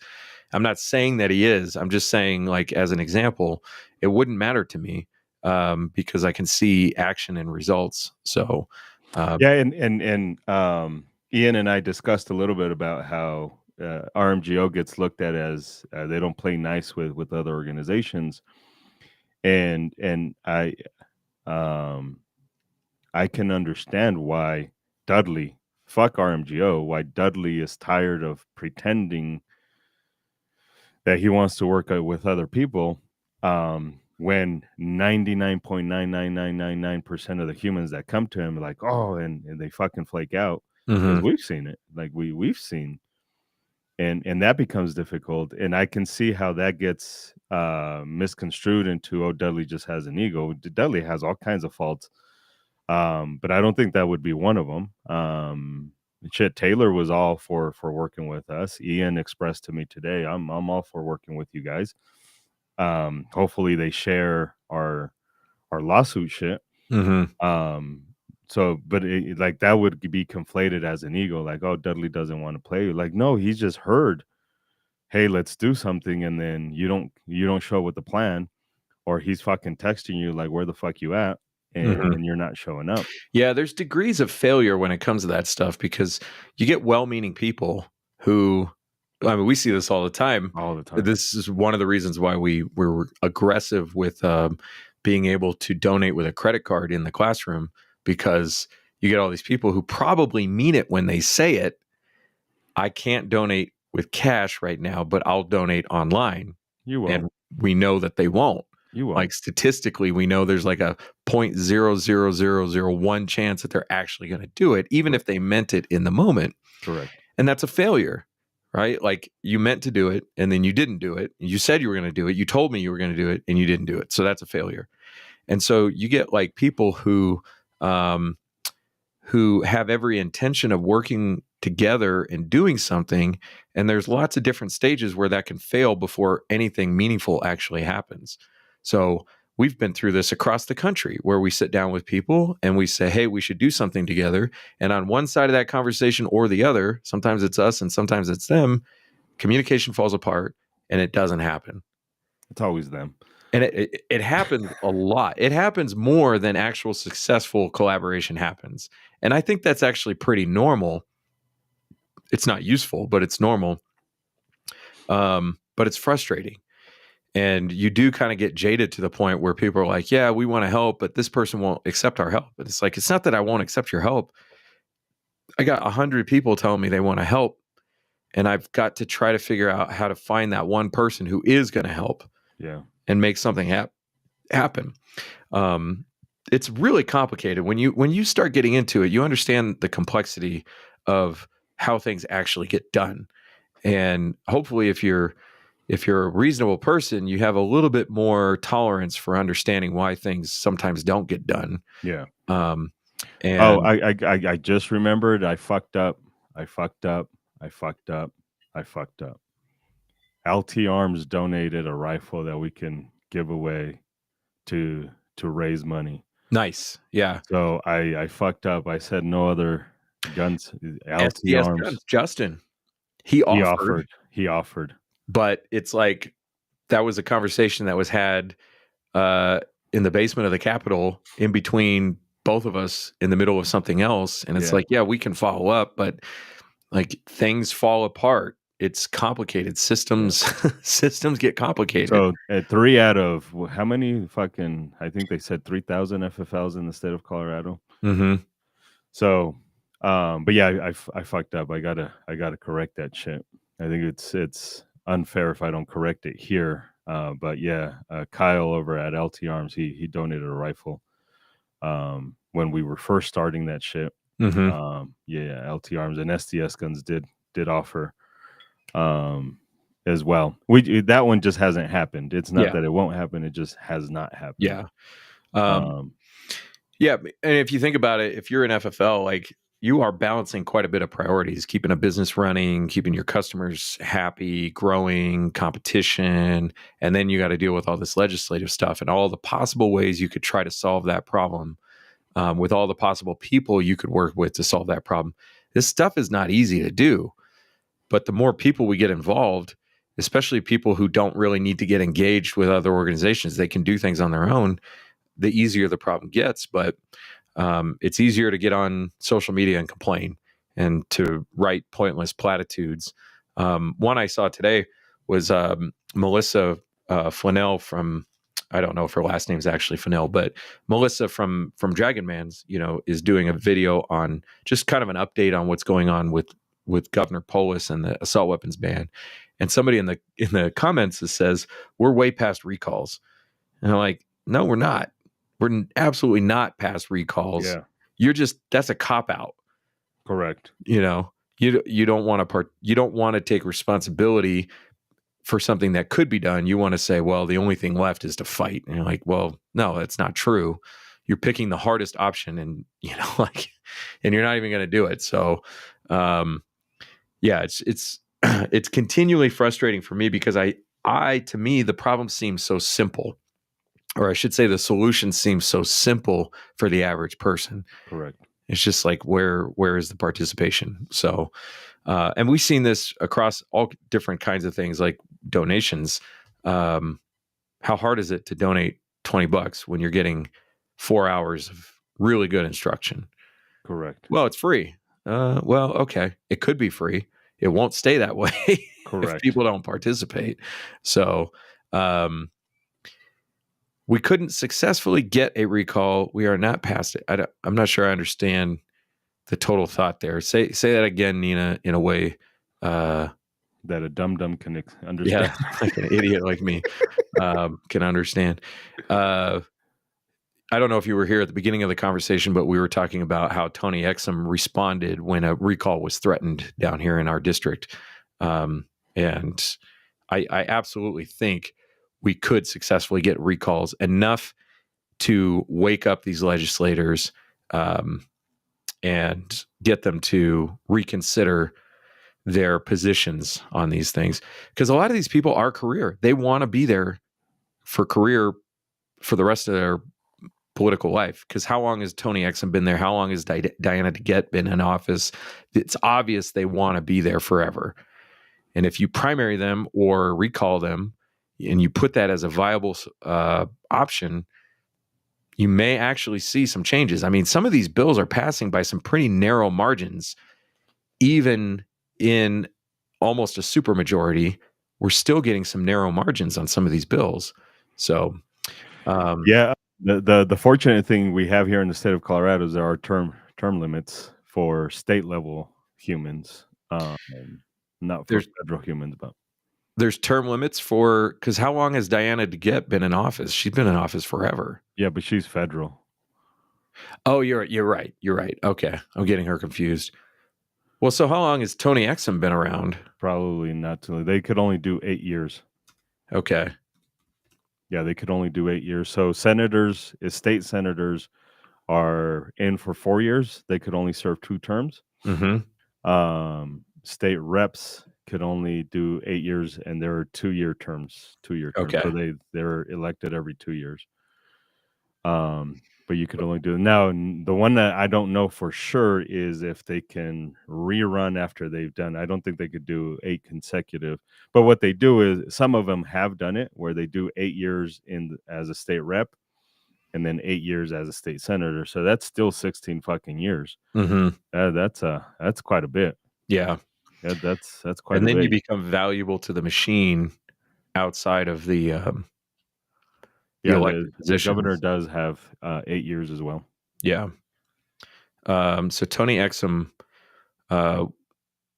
he won in 2014. No, I take that back. He won in 2012, but he was defeated in 2014. So he started as a rep, I guess, and then now he's working the Senate route. The Senate route. Yep. Yep. So, But yeah, here in the state of Colorado, where there's term limits. Yeah. Yeah, it's dumb to say that we're way past recalls when we haven't successfully done one. I mean, we've done them in 2013, and they were successful. We haven't tried one lately, but I absolutely think it would be possible to do it in certain districts in this state. So, but even if they fail, I like at some point, because if we had that same mentality with the Revolutionary War, we go back to 1776. How many people were like, "No, we're gonna lose this shit. Like, Yeah. we're gonna go up against fucking Great Britain. Where we're gonna go up against these motherfuckers." Like, I mean, like winter almost killed us, almost beat us. A season almost.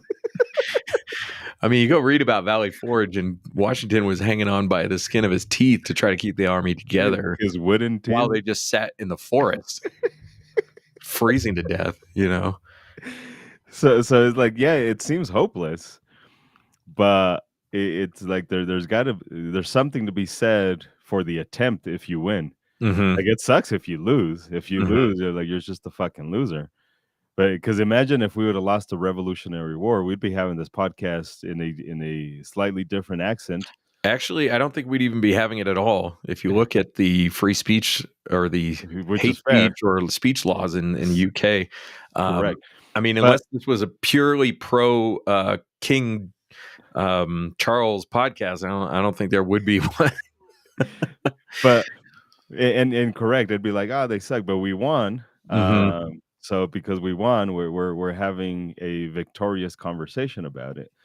So it's one of those where, like, even if we do lose, there's one of my favorite stories, and you guys can look this shit up. This guy was a farmer, a rancher in the state of Nuevo León in Mexico. The cartel showed up to his house and said, "You got till tomorrow to give us your land, or else we're gonna fucking take it by force and nobody's gonna find you." He said, "Bet." He told all his employees, "Don't show up tomorrow. These motherfuckers are gonna come kill us. You guys stay home." Which pussy employees, I'd have showed up. This guy set up guns on either end of his house, and he was running. They showed up at 4 a.m. just exactly like they said, and he was running from. So we know that they are awake at 4 a.m. Yeah, they are awake at 4 a.m. The cartels. Yeah. Yeah. Oh, yeah. Yeah, for sure. I'm glad they weren't that day. Unfounded, right? So he was running from gun to gun inside of his house. So and he ended up killing, I think, like 7 of them. Jeez. So he was running, and these motherfuckers like, "Oh shit, this motherfucker showed up with an army." Unfortunately, he died. But like, what a way to fucking go. Mm-hmm. What a way to fucking go. So like, it's this loser mentality of like, no, we shouldn't even try because we're gonna lose anyways. It's like, I don't know. I don't believe Polis is gonna veto this bill. But you know what we still did? We still sent the emails, and we still told them, here's a long list of Democrats who are pro-gun, who oppose the stupid bill, veto it. We're still sending the stuff because it's kind of loser talk to be like, you know what? Talk about loser talk. I shouldn't have this room right now because I'm paying rent all kind of weird because donations suck. So like the landlord's pissed off. But imagine if I just like, well, fucking let's leave. I reckless financially for sure. and the checks hit kind of weird. But I'm hanging on, like I'm fucking hanging on. I haven't fucking worked my ass off for 15 years just to be like, fucking students ain't donating. It sucks balls, but that's kind of at some point I won't have this place, but it's loser talk to say, well, we're gonna lose anyway, so let's not do it. So I do think we even in places where we feel we can't win. Now there's times where it's just like we don't have the money. Like, okay, cool, we don't have the fucking money, we don't have the resources, but we ought to still try it. We ought Yeah. to still try it. Well, the world is an amazingly complex place, and you never know what's going to work or what's not going to work. You know, one of the things that you commonly see from people online is, this is why I'm leaving Colorado. Like, okay, well, you think that might work, but you could end up in a state where this is going to happen in 10 years in the new place you went to, Yeah, you know, and or you something could, different, yeah, or something or different. or something different. And so you don't know what's going to work and what isn't. The point is not to only try things that you think are going to work, but to do the right thing. And if you think that your rights are worth defending, then that is the right thing, is to defend them. And you could still lose, but at least you lost knowing that you did what you could, rather than sitting there thinking you're powerless. I think that's one of the biggest stumbling blocks for people too, is they feel powerless. Yeah, And if you feel powerless, you are powerless. correct. But yeah, you'd be amazed at the things that actually do work, even when you thought they weren't going to work. Well, how many times have humans doubted me, and the only thing that made it successful was my sheer audacity, Your ego. uh, my ego, the, this fucking delusion. Yeah, There's I mean, something like to be said about being delusional. in 2012, when you had the idea for the free classes, did it cross your mind that in 12, 13 years you'd be hitting 100,000 students? I wasn't even thinking about that shit. Yeah. I wasn't even thinking about that shit. So yeah, Yeah, I mean, it's, you get an idea of what you think is right, and you do what you think is right. And like, I mean, that's the whole ethic of what's the word I'm looking for, of right and wrong. Like, you do it because it's right, and you avoid the things because they're wrong, not because you think you know what the outcome is going to be. If you were acting purely on what you thought the outcome was going to be, you'd be doing a whole lot more wrong, because on its face that looks like the thing that's going to work, you know. But in the long run it doesn't. So the long-term strategy is to do what you think is right. But people feel, well, I'm powerless, so I'm not even going to do that. Like, that's fucking loser talk. That's loser talk. You're the guy running back and forth from room to room. I don't know what that means. You're the guy in Mexico. Yeah. That's how short my my time my attention span is. Your hippocampus is fucking fucked. Yeah. Oh, speaking of, I found this really good YouTube. Like, this completely changed the subject. I found this really good YouTube channel that explains how the brain works, and it's one of those ones where oh yeah, GFEN will also accept your used clothes and junk. I have some junk, and I've been meaning to get it to Tisha. So it's like been sitting in my garage for a year now, and I'm like, I got to get this to Tisha, and I keep forgetting. This YouTube channel, and I'm going to try to find it. This guy does such a good job of explaining these neurological processes, and using the whiteboard. Why don't you say pretentious and say processes? Processes, because that's hard for me to remember. So neuro, I don't know how to find this guy. I subscribe to him, but I don't know how to find him. I think I know who you're talking about. He does those animated. No, this is all done in front of the whiteboard. Oh, the clear whiteboard. No, Is it a clear one? It's a regular whiteboard. It's funny because you can obviously tell after watching a couple of these videos that somebody else does the initial whiteboard and then he adds to it. So somebody with more whiteboard skills than he has sets it up, but then he adds his own stuff to it. and it's very concise, but it's also very complete. And he's engaging, and I like most of the stuff I knew, but now I know it better. I know it more deeply. And son of a bitch, I'm not going to be able to find it. But yeah, you know what? Hold on. I know how to find it. You've found some excellent resources as well. And I'm trying to improve my YouTube game a little bit here by learning more about how to share stuff that's actually on my computer screen, so I'm not just talking about it in the video. So let's see here. Oh, this playlist should not be private. I'm supposed to be sharing this with everybody else. Not that one. Not that one. This is how I do my videos, and I sound just like that when I'm doing my fucking videos. I'm looking for shit like Yeah. and then this is the video I present to the humans. I don't edit, and I often like people. This is why nobody watches me, because I'm live looking for the resource without any explanation. I'm just like dude, dead air, just fucking Yeah. All right. Oh, you haven't become a co-host? That's the whole job of the co-host, is to carry the show when you're Googling. So I put it in the private chat if there is a way for you to share it or put it on the screen. I know how to do technology. Yeah. So yeah, this guy's pretty cool. His accent's kind of weird. It is a weird accent. Yeah. Yeah, he's got some really good information. But it's like it's really engaging. It's very clear the way he presents the information, and I like the whiteboard because I feel like it's more engaging. And yeah, there's some other excellent ones, but I just stumbled on this one, and I watched like 4 or 5 of his videos in a row. Yeah.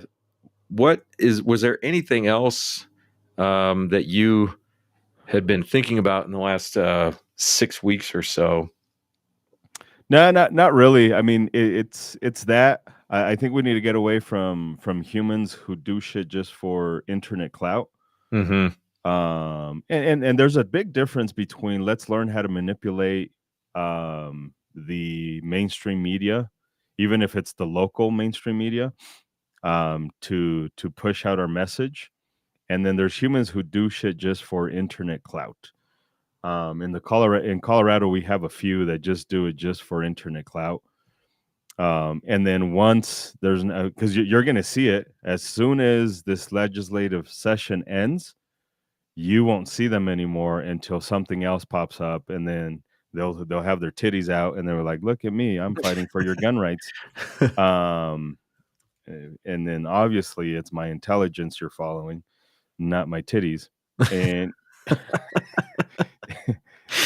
obviously, and that's a bummer. That's a bummer. You don't have. I think you mentioned this. You don't have to. And we've known this, right? This is part of our respectful irreverence. You don't have to like the organization 100% to help them out, to work with them, to be a part of the movement. There's plenty. We know this. We're the largest handgun training company in the state of Colorado, if not the fucking region. And we went to Bristlecone. They had no shortage of students. Mm-hmm. Like they're down the fucking street, and they still get students. What that tells me is that there's room for everyone. Mm-hmm. Especially if we're all working together. I had to fucking be nice and tidy and not cuss all that much because we were in their venue, and their demographic is a little bit different, and I had to respect that because they allowed us into their house. Which, by the way, I haven't even done that for churches. But it was That's true. I've seen that happen. Yeah, for sure. But it was their venue, it was their classes. They asked us to help out for a little bit, and they had students. They fucking had students. Like, how the fuck is it that we're the largest and other companies still have students? That's because Colorado's still big. Like it's still there's room for all of us. And again, I have my issues with RMGO. I have my issues with organizations that pop up and then fucking fizzle out, and Mhm. they do it just for the internet clout, and that's fucking hot garbage. To be totally honest, we both have issues with our own organization. We say this all the time, like, we don't even like us, like, we I mean, so if I'm, you know, through the course of my day doing things around Guns for Everyone and thinking about what's coming up when I'm planning, most of my thoughts and feelings are around frustrations about things that I'm not doing as well as I want to be doing them. yeah, So yeah. it's kind of like when stand-up comedians get up there and they get heckled and they're like saying to the crowd, like, there's nothing you can say to me that I haven't already said to myself. Yeah. I go to the fucking mirror and I see that motherfucker and I'm like, "You piece of shit. You the fuck, you're supposed to do this and How you didn't dare you even look me in the eye? It it's so true, like, Yeah. it's like, but that's what makes humans awesome is we criticize ourselves. It's the humans that are delusional and believe there's nothing wrong with them. Mhm. You're always shit. Um, so, there's that is just like, I wish we worked with each other a little bit more, except that one human being who's batshit crazy. Um, everyone else, we're just humans, like, we're just fucking humans, and we're on the same fucking mission. I think generally Um speaking, people who do actually work hard on whatever the topic is are more likely to understand and be able to work with flawed people and flawed organizations, because generally speaking, you understand what it really takes to do this stuff. Um, and I look like, even me personally, I look to the other instructors who I know and think, wow, they're working way harder than I am. Like, what a piece of shit. I should be working harder, you know? Uh, and so if people have nothing but bad things to say about these organizations and the work that they're doing, it's probably because they don't do anything themselves. And it's easy to throw criticism at these other organizations when you have no skin in the game. So, no, we're not talking about you, Nina. As No. crazy as you might be, possibly, I don't even know. We're definitely not talking about you. Definitely not talking about For you. those of you who don't know, I don't know if Nina's still doing her podcast, but she had a really good podcast going for a little while. Um, and she's an attorney.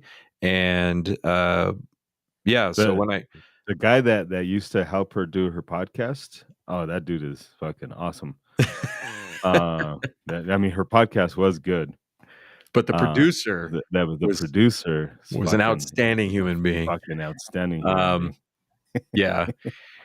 Big money and 2A hype. Sometimes the exploiters pop up when they know it's ripe, then they disappear. Absolutely. There's nothing you can do to stop that, actually. That's part of the system. Um, but it's important to recognize it, because when you recognize it, at least you can stop engaging with it. But yeah, that's just the nature of any industry or anything. But it's worth pointing out. Yeah, Gun Websites had asked, and Gun Websites is catching up on the podcast. What's the best resource for keeping up to date on Colorado 2A issues? We try our best, but again, that's not our game. That's not what we do. But I again, love them or hate them, RMGO is the most consistent on providing the information. Yeah, and you don't Um, need to give them money to get onto their email list. yeah. Oh man, that's another fucking thing. Like every fucking 30 seconds they send out an email. I don't know. Like we got issues with our mailing list because people were reporting spam, and it wasn't like an outrageous amount of humans. Like I wonder how they Yeah, deal with it. I don't know Because they how. send a fucking email. NAGR and RMGOs will send you a fucking email that they sent an email. Hey, we sent you an email and we're going to send you another email. Did you read the email? They sent an email about the email to tell you that they're going to send an email. And then Yeah, when you get the email, they're like, hey, did you get the email? Because we sent you an email. Hey, verify that you got the email. It's fucking crazy how yeah. many emails they sent. But when you open some of those emails, there's a nice clean list of all the gun legislation that's either coming up in a legislative session or is active. And so like I rely on that. That's how I found out about one of these other bills, and my mind is blanking at the moment on what the bill was, but I was just perusing the list of legislation that has nothing to do with the assault weapons ban. And I was like, holy crap, that's bad news. I did not know about that. So I rely on their emails to have an easy to access resource. So even if it's annoying, I still use it. I mean, when we send emails out to people on our email list, like I'm already annoyed and I'm not even done writing the email yet. And I'm about to send it to like 50,000 people. So, dude, every time I send an email, I cringe. yeah. It's a cringing moment because, like, I don't want to bother these people. Yeah. Like, I really, and then I fucking get so upset when they fucking unsubscribe because, like, I sent you one. Yeah. You don't even know how bad I felt about sending that one email. And you unsubscribe, you piece of shit. There's many times where I've had to stop myself from selling their information to a fucking or because you can subscribe them to those bullshit fucking ones, and then all of a sudden they start getting tens of thousands of fucking emails that exist. Yeah. It exists is sell their info and like, you piece of shit, I'm gonna sell you to a porn site, you fucking. Because it took so much in me to type it up. Because the whole time I'm like, Edgar, don't bother these people. They don't want to hear from you. Because I fucking hate myself. I fucking absolutely hate myself. I cannot stand me. And I hit send. I'm like, oh, Edgar, you fucking cocksucker, you fucking piece of shit. They were having a nice dinner, and now the fucking ding went off, and it's your bullshit information. You're like taking the absolute worst view of both yourself and the person you're sending the message to. There is a bill. I just had it. I just lost it. SB 25086, regulation on posting about guns, creates oversight for social media companies and liability for not forwarding firearms content reported on their social media platform to law enforcement. Yeah. This is really a big deal, because this is not just about guns. I mean, the bill is about guns, but that slippery slope is not about guns. Dude, well, it's if this passes next year, fucking all social media, Colorado's not going to have social media. Yeah. Because it's not worth it for Instagram to be in Colorado, operating in Colorado. Mm-hmm. So turn on your fucking VPNs, because you're going to have to pretend you're in Texas. Mm-hmm. Well, no, Texas sucks too, because they don't let you do porn in Texas. Yeah, you're going to have to like pretend you're in Vermont. So at some point we're going to have to pretend we're in North Korea, and then they're going to have more freedoms than we do. That's where all the freedom will be. That's where all the freedom will be. Yeah. Fucking North Korea. Yeah, that's a bullshit bill. Is if you do or post or share anything illegal, and I'm sure the verbiage is so vague that anything could be misconstrued. Well, I mean, if SB 25003 passes, all of it is illegal. Magazines over 15 rounds are going to be illegal. And if they don't ban you they have to ban you permanently within 24 hours. Right? Is that what I think that's what the bill is. I'm just looking at the summary, but yeah. I think that's what it is. They have to permanently ban you for within 24 hours if you violate anything that it's in this bill, and it's pretty gun related. And they have to forward it to law enforcement. So at some point, like YouTube, Instagram, as much as we hate them, we still use that platform. They're not even going to operate in this. I just revamped gunshopping.tv. For those of you guys that want to help out with that stuff, where I'm in the beta processing right now, but it's basically so that gun stores on their own now. I used to go and do the shows there, but now that each gun store has a way for them to on their own go live and promote their products and all that shit. Well, that gunshopping.tv is going to kind of go away because it's a social media platform that will potentially. I'm not going to do that shit. I'm not going to report anybody. I'm not going to ban anybody. They can suck a fat cock. But it's going to make it difficult for gun-oriented businesses outside of policy now legally have to do all this garbage. Mm-hmm. It's fucking weird. There's House Bill 25-1262, which essentially is creating licensing for private security guards, where we don't currently have that in Colorado. And so, again, if you look at the big picture, what they're doing is creating licensing for protecting your own property. Yeah. I'm not talking about using deadly force to stop somebody from stealing TV. I'm talking about controlling your own property with hired help. So that's a big deal. The other one is the where'd it go? There's one where if people are door knocking for political causes and you have a gun for whatever reason, and they know you have a gun, you could be prosecuted for basically violating the political process by threatening or having a gun during a political activity, which they came on your property to your house. And I'm not saying you should answer the door with a shotgun anytime somebody knocks on the door, but it's definitely not outside the realm of possibility that you could be armed and answer the door, not even knowing that it is a door knocker on the other side. So crazy. Not to mention the under 21 ammo ban, the NISIC's expansion for expanding the number of offenses that preclude you from owning guns forever, and the self-red flag bill, which is definitely, it's kind of funny because it's all about criminal justice reform and not punishing people for things, where like you committed a crime because you had to. But what we're doing is with the self-red flag law is creating more leverage for you to sign plea agreements when maybe you should be fighting the case. So, yeah, this is the thing about laws in general. All systems create waste and failure. There is no system that does not create waste and failure. When you build more complex systems, you're building more waste and more failure. There's no way around that. So this expansion of laws, any laws, are going to create waste and failure, which affects you as a citizen, negatively affects you as a citizen. So, yeah, this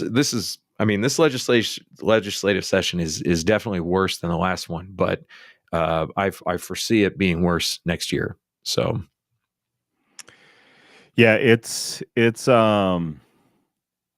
batshit crazy, dude. And that's the gun stuff. Like, we're not. I don't want to dive into the other ones that they have, but there's other ones that have nothing to do with guns, financial or otherwise, that are also something to kind of keep on the lookout. But in terms of guns, I mean, it is what it is. Again, we have RMGO, and I guess to a certain degree, we're lucky we have an organization that gets paid to do this.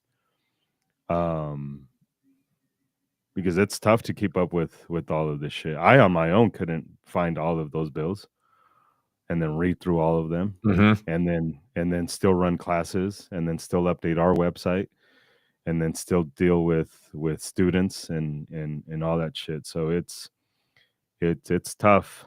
The question is CPW going to go to all gun ranges and check to see if you have license for the guns? Like, do you with fishing? There's nothing preventing them from doing them, so they can. Yes, they can. If a park ranger sees you with an AR in 2026, they could potentially have, because there's nothing that prohibits them from doing that. So they can. Probably not if you bought the gun after August 26th. Some law enforcement authorities may jam you up. Yeah, but it puts it more on the state, not on local sheriffs or deputies. But they still can. They for sure still can do that shit. Yeah. So I see this this mentioned a lot, and I don't want to call this. I don't want to like always call this defeatism, but Joseph's answer, so buy guns this year, that doesn't help. It Yeah. helps you, but if you're going to spend money because you don't like this law, you should be spending money to defeat the law. Yeah.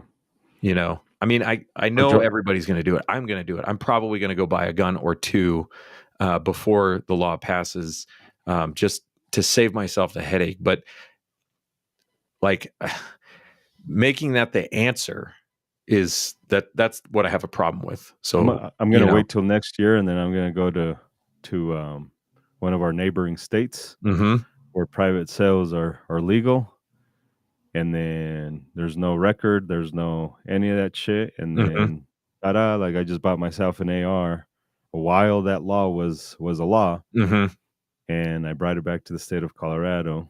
And they'll probably use this video like, see, like we should take them all. I was like, well, one of those motherfuckers told on me, you little bitch. Yeah, because nobody watches this, so you had to have narked on. Yeah, a handful of people fucking. Yeah, so Joseph says, okay, good point. Same for the 6.5% tax. Well, FPC and NRA and the Second Amendment Foundation and a couple other organizations all filed a lawsuit. So lawsuits cost money. So give them money to help them with this lawsuit on the excise tax.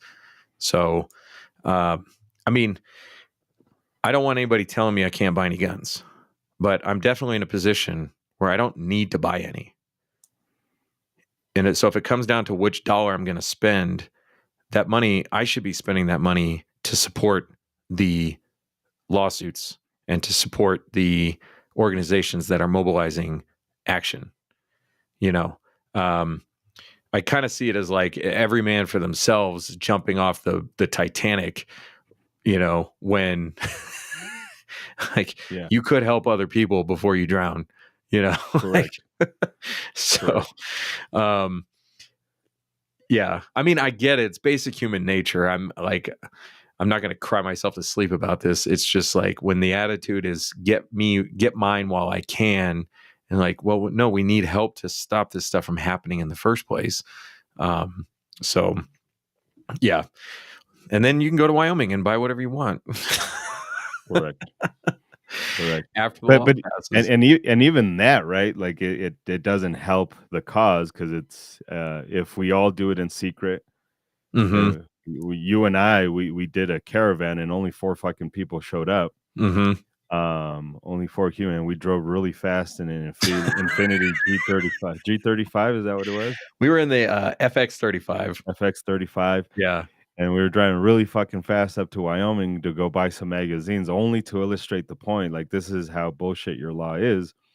Like, imagine if we got 10 cars, 4 people each, 40 fucking humans to drive up to Wyoming on August, the day this law becomes law, and then we go buy guns, and then we bring them back, and then ta-da! Like, I get it, it's dangerous, but that makes more of an impact than me alone going in secret to Wyoming to go buy the guns. Yeah. So you could do whatever the fuck you want. Can you buy guns out of state? You do whatever the fuck you want. It's not illegal till you get caught, I think. So, and if we do this en masse, because again, that is a frustrating phrase that gets said over and over and over again in committee. I'm a law-abiding citizen. Like, at what point do you guys want to see something? And I'm not trying to gloat, and I know the type of trouble that I get myself into because I'm a fucking idiot. But do you guys know how tough it is for me to fucking be a rule follower? Like, you guys don't understand how incredibly fucking difficult and the shit that I fucking like this, it hurts my feelings because I've tried my entire life to no longer go back to jail.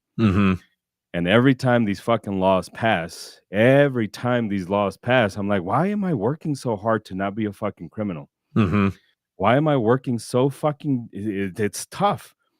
I think you, Isaac, are the only human that knows how fucking easy it would be for me to just fucking be a criminal right now, Yeah. Yeah. outside of my immediate family. Like it being like I fucking it enrages me, You might finally be happy. dude. Dude, you may not be wrong, but like it's so fucking tough. And this isn't my only mugshot. I got a fuck ton of other mugshots. I got a lot of fucking mugshots, and I've worked my entire life to fucking correct that and to not go back to jail because I have kids and because I need to set an example and I'm trying to be a decent fucking human being, blah blah blah. But when these laws continue to pass, at some point, I'm like, you know what? I'm trying, but you're not allowing me to be a law-abiding citizen anymore. So, Yeah. like, at what point am I just like, fuck being law-abiding? Fuck it. So Fuck being law-abiding. yeah, the charitable way to look at that statement, I'm a law-abiding citizen, is to say, I am not the dangerous person that you think that I am, or I'm not the kind of person that's looking to harm anybody. I'm just trying to live my life and work my job and pay my bills, and you are making me into a criminal when that is not who I am. I That's the was. charitable way to look at that statement. I You know, was. I think And a I lot of can be. people say that stuff though without really thinking it through, and they're basically talking themselves into following laws that they don't agree with. By I'm a law-abiding citizen. It's like, good for you. Like it's a merit that you don't ever break any laws, when it should be the merit that you're a virtuous person that doesn't harm anybody, Yeah. that doesn't need to be harmed. You would defend yourself and harm somebody if you had to, but you want to be left alone, and you don't want to hurt anybody, and you don't want to bother anybody or take anything from anybody. The virtuous person is the goal, not the law-abiding person. Correct. Yeah, because as an anarchist, that's our biggest principle, right? The non-aggression principle. Um, the look on your face, In the mugshot, it is the funny. mugshot. Yeah. Oh yeah, for sure. Especially with the picture underneath where that news organization tried to shame you. Yeah. Like they Correct. tried to attack you, which they did, and they also tried to shame you, which they didn't. Yeah. 'Cause I they got basically none. they put your YouTube channel in the news story. Look at this clown, and you're like, yeah, that's right. Look at me. That's what I want, attention. Yeah. My mom didn't give me attention, so I strive for that. Yeah, for sure. And I haven't seen the other mugshots. Um, but yeah, it's as an anarchist, the biggest principle we follow is the non-aggression principle. It's just like it's I don't want to hurt another human being. And in fact, that mugshot was a result of me not hurting another human being, not stealing from them, not hurting them. So yeah, you're absolutely right. Even then, we can argue I wasn't a harmful human being. Yeah. Um, Which is why it's not embarrassing to have your mugshot posted, because yeah, that yeah, you didn't really do anything wrong. nothing. I did absolutely nothing fucking wrong. You didn't do anything morally wrong. You just Correct. broke the law, I a broke a stupid law. law, Stupid and it laws. was an attempt. You were in a position at the time where, like, what option did you have? You had no other option. None. You know, you had no parents. You had nobody willing um, to help you other than Tisha. And like if that was my son, I'd be like, that doesn't bother me at all. Like, I hope somehow we can help you make better choice, or not better choices, but help you get on a path where this doesn't become part of your life anymore. But yeah, I mean, I think each of my kids have gotten in trouble at school, and they came home or I got a call from the school, and my attitude was like, well, you didn't do anything wrong. You know, you're in trouble and you're going to have to do what they say. You're going to have to go through the suspension or whatever, but you're not in trouble at home for what you did. Yeah. Because you didn't do anything wrong. So yeah, it's so that's why I think, like, it's important. And we do this in our training classes. You have to be careful how you use your words. You have to mean what you say, and you have to understand what you're saying. And that's why it's bothering us or it bothers you, and it also bothers me when people say, well, I'm a law-abiding citizen. It's like, have you thought that through? What are you really saying with that? Could you say that in a way that, in a better way? Um, when I gave testimony for the one gun law that I tacitly support, which is to make it a felony to steal a firearm, any firearm, and I gave testimony on it, there was all kinds of conversations from the legislators about, we don't want to create new felonies. Like, that's not fair that we just start creating new felonies. And like my statement was like, you guys have no problem creating new felonies. You've already done it. The ghost gun law is a first offense felony. Yeah. And so you guys are full of shit for saying that you don't want to create new felonies. It's the idea that you could take something that's perfectly legal and fine today, and across the vast majority of people who do the activity, nobody's hurting anybody else. And then all of a sudden create a felony overnight. Correct.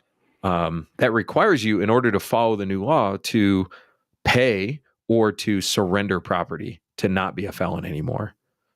So that idea of law abiding is, we got to be careful how we talk about that. Oh, which by the way, certain type of Supreme Court judges that were appointed by a certain individual upheld that just recently. Mm-hmm. So everybody was 7-2. Oh my God. That's a slam dunk at the Supreme Court. That's a fucking slam dunk. So all of the ones that were pro-gun and on a particular political side were like, nah, this makes sense. Mm-hmm. Biden was correct when he did this. Yeah. So yeah, I mean, I've got a pretty thick skin when it comes to all kinds of things that are happening politically, but that really pissed me off. Yeah. Not because I expected anything different from a party, just knowing that the precedent that sets for personal property and firearms and all of that stuff is, yeah, that was annoying. Absolutely. So yeah, because that will potentially affect making your own car. mm-hmm. That will potentially affect making your own whatever, right? Like at some point, it's just nope. It needs to be licensed. It needs to. You can't make it on your own. Mm-hmm. Yeah, it's amazing to me that 7 Supreme Court justices did not see the potential long-term consequences of that kind of decision. I haven't read the decision, so I don't know what the logic is on it, but there is no logic. Like, what the fuck do you get out of the logic? Somebody made their own shit, not hurting other humans, for own personal use. Like, it's fucking stupid. Imagine you make your own car to drive on your own track that you own. You're not going to take it on the road, so you can not play that stupid bullshit game, right? Which I think you should fucking drive whatever the fuck you want, as long as you're not hurting other humans. But that's what it affects as well. Now you're saying that if I want to make my own car, my own tractor to plow my own land, I have to first take it to a car manufacturer to get it serialized and then get it registered and get plates on it just so I can drive it on my own, even though it's not leaving. Yeah. Like it's there is no fucking logic with that shit.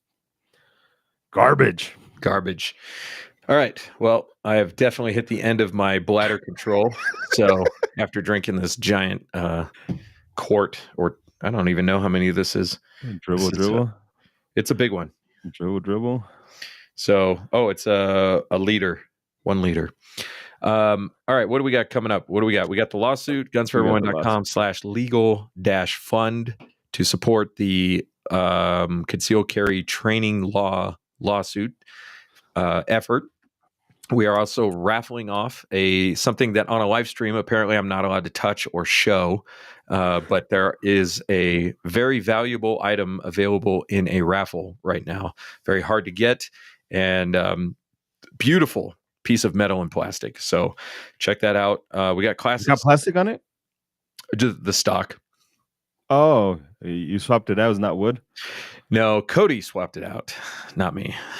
That little bitch. Before I acquired it, it was already That swapped out. that little bitch. So we've got classes. We are running concealed carry classes right now. Most of them are free, and we are still doing that. We do need support to keep that going. So even if you've come to one of our classes, please consider supporting us. We can do subscriptions. You can give $5 a month because you care about the work we do. You can give $500 a month too, if that's within your means. But yeah, that it is really important that we get continuing support to keep these classes running. And what else? That's it. That's it. Oh, we have the That's it. instructor development course coming up in June. Oh, And in order to be able to take the instructor development course, you must have taken the end user course, which you have one coming up in May. Yeah, I'll have some. I have one coming up this month, April 12th. Oh, April 12th. Oh, And I then I wanted to will go have to that one, but I'm booked. I'm busy. And then I will do some more in May, just so we can get some humans in there. But yeah, we do have some instructor development stuff coming up. Yeah, Nino, Edgar's got your information. So I heard you say you're a free agent, so let's definitely talk. So yeah, the instructor development, if you're interested in becoming one of the best instructors in the world, in my opinion, this is the course to take. Yep. So Yeah, buddy.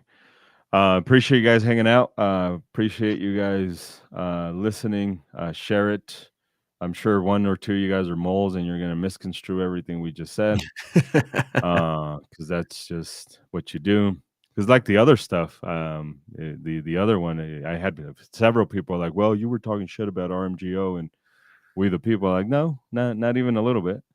You just read the fucking title and then you assumed. Yep.